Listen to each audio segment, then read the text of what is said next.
We're back on The Big Show with me, Alex Belfield, here in Quebec, in Petit Champlain, which is the oldest commercial street in North America. Is that right?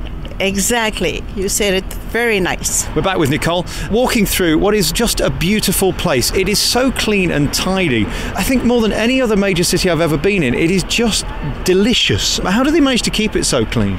Well, we're very proud of our city first, and we have civil servants, they clean the city here and there. And I think that people are making now more and more aware of to keep everything clean.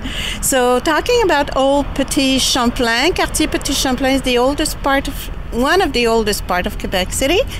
It used to be the oldest commercial street of North America. And for a while it was not doing too bad, It was a street close to the port.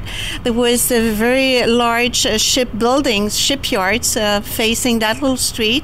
So this area was not too bad. And there was a bit of art crafts, for a few years. And after that, it was kind of deserted. So buildings were kind of falling apart. So three businessmen, they went to the government and they say, it's part of our history. We have to do something with that.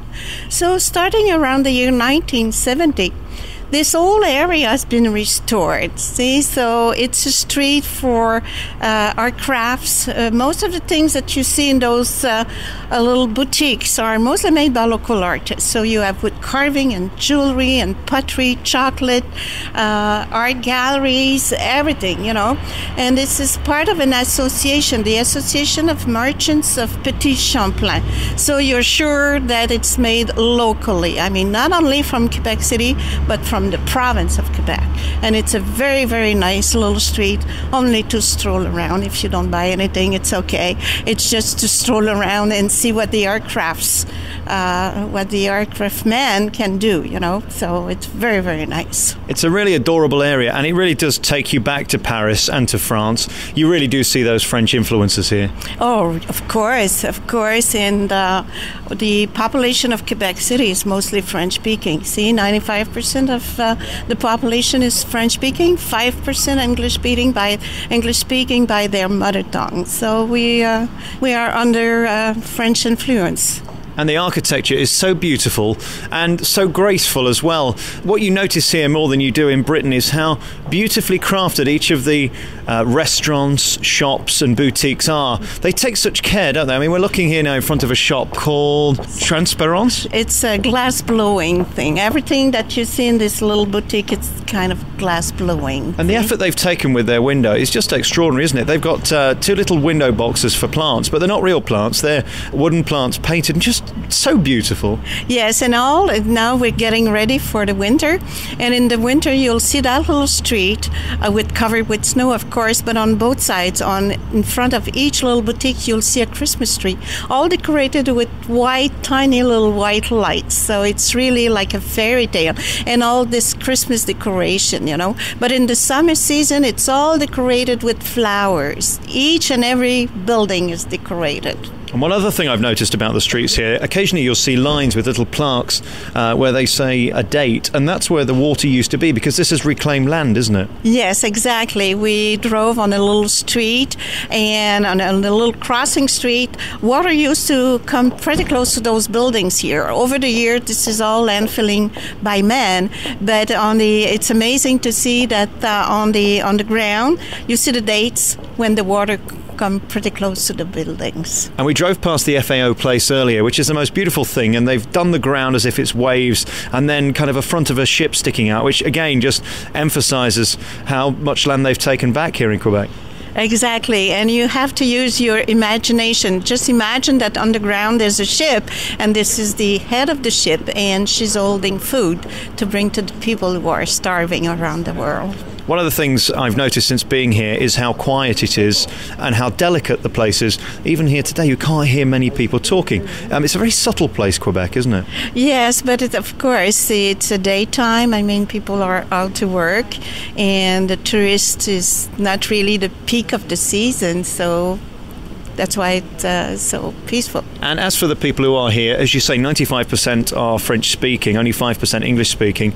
But the shops make sure that they speak English to welcome the visitors, and certainly the restaurants and attractions do. Yes, people involved in tourism, mainly in a tourist area, old Quebec, either upper town or lower town, people involved in hotels, restaurants, souvenir boutiques, they do speak two languages and sometimes a third and a fourth language.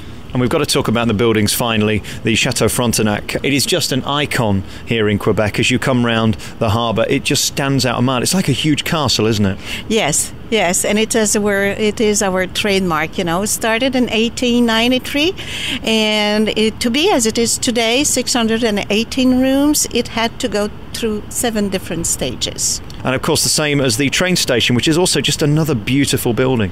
The building of the train station is the last one to be built as a castle style.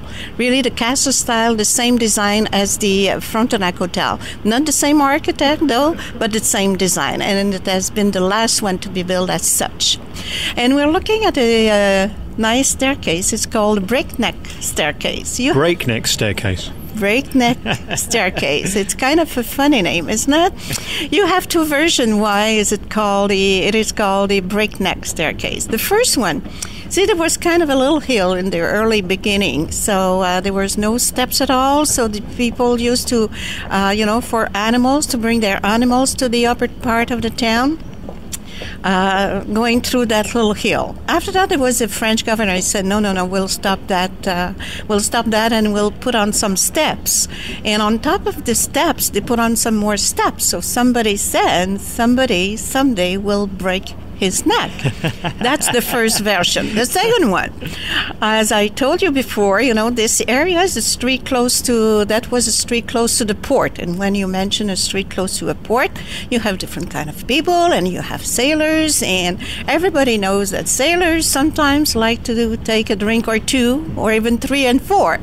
So one of the sailors one evening was kind of drunk, and he fell down and broke his neck. So that's why the staircase is called Breakneck Staircase. So you can choose the version you like. I like the first one because a man didn't end up in hospital through it. So we'll stick with that one. Well, here we are then at the bottom of the Break Your Neck Staircase on Le Petit Champlain. And what a beautiful little street this is.